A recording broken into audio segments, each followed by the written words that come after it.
Yes, hello and welcome along to the box seat. Another 8 events coming out of Belmont Park this Saturday, featuring the running of the $75,000 listed HG Bolton Sprint. A terrific lineup, and joining me, hopefully to find all the winners, a warm welcome to Richard Bell. Great to be part of the show, Matt. Hopefully we can have a Bolton Sprint like last year. Remember that finish with 4 horses going over the line together. Grand Nirvana getting up to Nose Out, Mega Tick, Vain Raider and Idyllic Prince, one of the best finishes we've seen in a sprint race in WA for many a long year. And this field, it's pretty well on par with last year's. Yeah, most certainly, Rich. Let's hope we can find plenty of winners. Take a quick look at the weather for Saturday. There's a possible shower with a top of 20 degrees.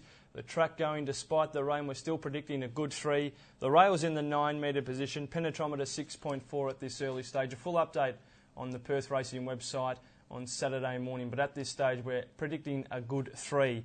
Well, let's get straight into the preview. Race number 1 on the program. This is the Westspeed 3-year-old handicap over the 1,000-metre journey. We've got one replay to look at. This is the first up performance of Waratah's Secret. It was ridden by Paul Harvey. He carried the 60 kilograms. He settled just behind the leaders, was pulled to the outside, but he couldn't hold off the fast finishing burst of Black Najenski. Waratah's Secret. Black Najenski's moved up stylishly though on his outside. Black Najenski stuck the head in front of Waratah's Secret. He's under hard riding over on the inside. Black Najenski, Waratah's Secret. He's starting to lift now. Black Najenski and Waratah's Secret in a head bobber. Yeah, nice effort first up by Waratah's Secret. Had to carry the 60 kilos. Sat in the box seat behind them, pulled to the outside on the corner, 3 wide, Matt. Was run down by a horse who's got a pretty good kick on it in Black Najenski, and no doubt will be greatly improved by that first up run. Yeah, it's good to see young Andrew Castle aboard Waratah's Secret on Saturday. We'll only carry the 57 kilograms, and you'd expect him to be awfully hard to beat. Yeah, despite Andrew Castle's ability, I think some punters might shy away because he can go a little bit keenly, Waratah's Secret. Is he a kid's horse? Well, that's the question that will be answered on Saturday. I think there are a couple of dangers in the race, Matt. Namely Dino Mac Peachtree. Well, Dino Mac might find the 1,000 a little bit too short. He was placed a couple of times as a young horse over a short course, but I think first up this time round he just might need a little bit further. Peachtree I thought was very unlucky last week. Yep. The win prior over the 1,400, the second, should I say, to Scenic Fair over the 1,400 was a great effort, dashed away, run down late, but 1,200 seems like it's Peachtree's distance. Was held up for some distance last start and looked most unlucky in finishing 4th. And I think if he just drops it out early on, there should be a stack of speed in the race with horses like Twilight Hero, the Entourage going quickly with Waratah's Secret. I think Peachtree should run home very, very quickly. All right, Rich, we'll get your selection for the opening event. Well, I'll go each way, Peachtree, like the 40 win 60 a place with Peachtree. 40-60 Richie yeah, Bell. But I think the Quinella Waratah's Secret Peachtree is the way to go. Watch the market on Dino Mac. But yeah, I think it's Waratah's Secret and Peachtree and the Quinella. All right, well, I'm going to go number 1, Waratah's Secret in the opening event. I know he'll be short more than likely. I thought his first up effort was pretty good. He'll strip fitter. And after the claim for young Andrew Castle, I think he can get favourite backers off to a good start. Race 1, number 1 for me. Fair enough. I guess there's some chance of it being left doing the bullocking work outside of the leader. If Twilight Hero crosses and then the Entourage pushes through on the inside and Waratah's Secret's left up without cover, could be forced to do some chasing off a hot speed, which it will be. Yep. And that could set it up for a horse like Peachtree. Most certainly. All right, Rich, let's move on to race number 2. This is also the Westspeed 3-year-old handicap, but this is over the 1,400-metre journey. One replay, we're going to have a look at Trustee Brown's last effort when finishing second behind Our Old Fella. He was settled 6 on the home bend, swinging for home. He was up along the inside, he chased hard but couldn't reel in Our Old Fella, who pinched a break. Off the heels now, gets into the open, but Our Old Fella past the 100 hits the lead. Our Old Fella gets away, Trustee Brown trying to rally, but Our Old Fella's too good. Our Old Fella beat Trustee Brown. Yeah, nice performance by Trustee Brown, and like Black Najenski, improved drastically out of that first up run where it was beaten out of sight. Black Najenski was beaten out of sight in the same race, came out and won. Trustee Brown looked a little bit unlucky here, was held up for a run for some distance. It got out, I guess, in time to really try and chop down Our Old Fella, but the other horse had the momentum going, and it was a good, honest run by Trustee Brown. I'd like to get your thoughts on one horse, Rich. A very impressive last start winner. Number 6, Mabel Grace. Took some time to break through. She finally did last start. One of the easiest wins you'll see for some time. Yeah, absolutely cantered in. The ease of the win actually concerns me a little bit. I just got a feeling that what was behind her wasn't too much, and she did get all the breaks, while I think the other well-fancied runner got a little bit lost in the run. So I'd just take the win with a little bit of a pinch of salt.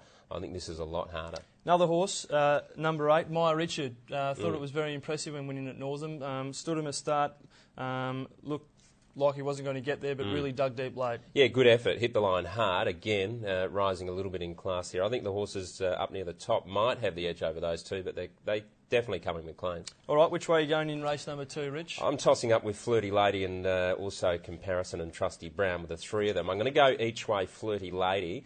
I thought the run was very good when it ran. Another 40 by 60, sorry. Yeah, basically. It'd be about 40 by 60. Flirty Lady, it'd be about the $4.50 mark? Yeah, $4.50. The second to Ringmeister was a very good run. I think that will be a reasonably strong form race as well. I think he's a pretty good horse, Ringmeister. Yeah, absolutely. I think the form out of that will hold up really well.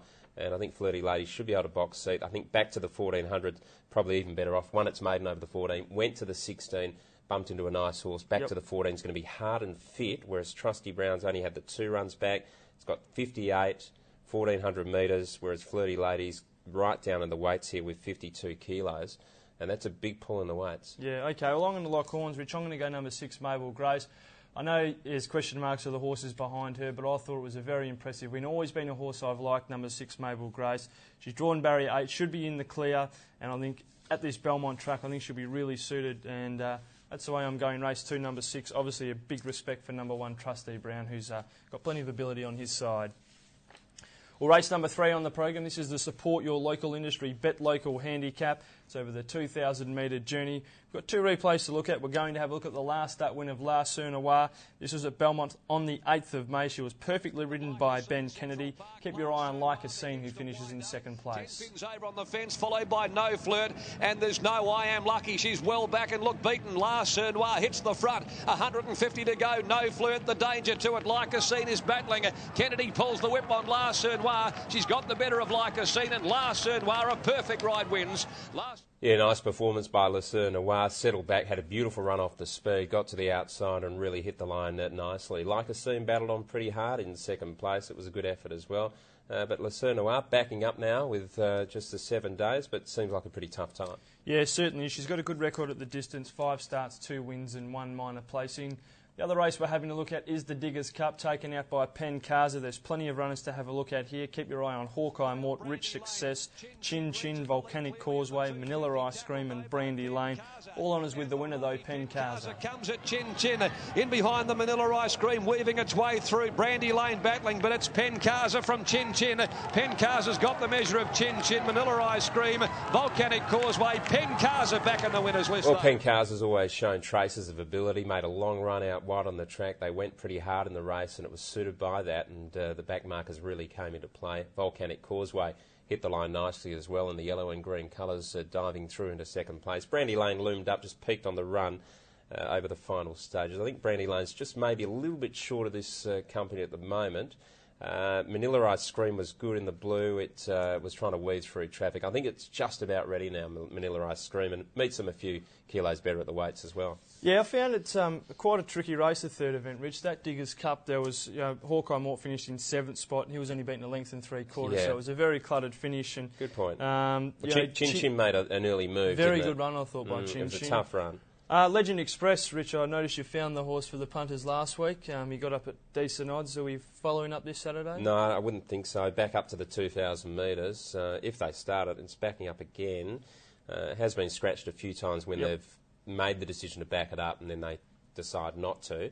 But it's a very important horse in the race because it's going to put pace in the race. There is pace without it, because you've got horses like Rich Success going forward, also Like a Scene, Hawkeye Mort, but with and Chin Chin, but with Legend Express in the race, they'll really move along. And I think that would really aid a horse like Manila Ice Cream, who I think is just about ready. I think Le Surnois I think that form line, I'd rather actually go the Diggers Cup form line than that Le Surnois Like a Scene form line, to be honest. Yeah, well, that's the way I'm going out of the Diggers Cup, Rich. Bit of an each way. I'm going to go a 40 by 60 Richard Bell Special on the top weight. Number 1, Hawkeye Mort. Hawkeye Mort. I don't think it was one of Damien Lane's best rides last start. I thought he missed the boat coming around to the 600-700 metres when they started to quicken. He didn't get into the clear, and then he battled on hard, beating a length and 3/4. If he's up on the speed, out of trouble, we all know he's tough, Hawkeye Mort. So each way for me, race 3, number 1 in the 3rd event. What about yourself? Fair enough. He's got a chance. I agree. He probably got a little bit too far over his ground on the home turn. although he did have a nice run in transit. I'm going to go with Manila Ice Cream. Yep. I think it's just about ready. Should be good speed in the race. If you can slot him one off the fence, Peter Nucky should be screaming home. Manila Ice Cream each way in race 3. I think we both agree number 7, Chin Chin, was a good one last start, so if he's any sort of odds, definitely worth a saver bet on the 7 in race number 3.